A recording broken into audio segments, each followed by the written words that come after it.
During the past 40 years, commercial forces have transformed virtually every aspect of academic life. Corporate funding now rules our universities. As a result of this fascist corporate takeover, universities have become for-profit patent factories, while professors are behaving more like businessmen. Secrecy has replaced the free flow of basic knowledge. University funds have shifted from humanities to commercially lucrative science labs, and the skill of teaching is no longer valued. The consequences of the new academic-industrial complex are wide-ranging and disturbing.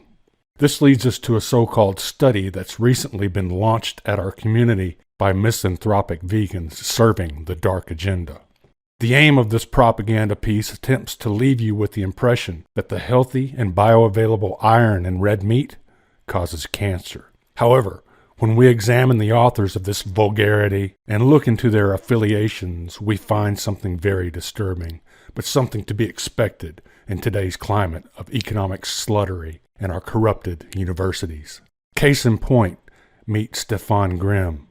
Stefan was a German biologist and professor of toxicology at Imperial College London. He researched signaling cascades in the development of tumors. Professor Grimm was found dead as a result of suicide after being told by his superior at Imperial College that his career was on the line and he had better start bringing in more research profits. Prior to his suicide, Professor Grimm had written an email to his colleagues, apparently set to deliver on a delay timer. In his last email, Grimm had this to say of the senior staff and his faculty at Imperial College.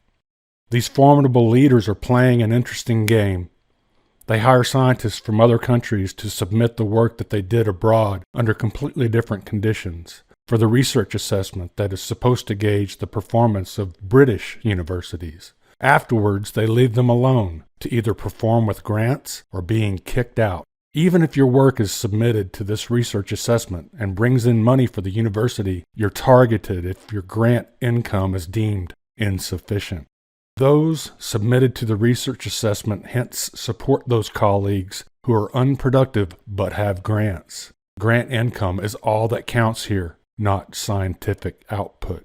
Of Imperial College London, he said, "This is not a university anymore, but a business, with very few up in the hierarchy profiteering while the rest of us are milked for money, be it professors for their grant income or students who pay £100 just to extend their write-up status."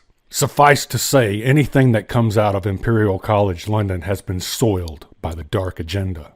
In fact, a quick internet search will prove that Imperial College London is balls deep involved with the head of the snake. So let it be known, anyone who's peddling this misanthropic lie that the iron in red meat is harmful to human health is either lacking in intelligence or lacking in morals. Usually the latter. With that said, please subscribe and share, and thanks for watching.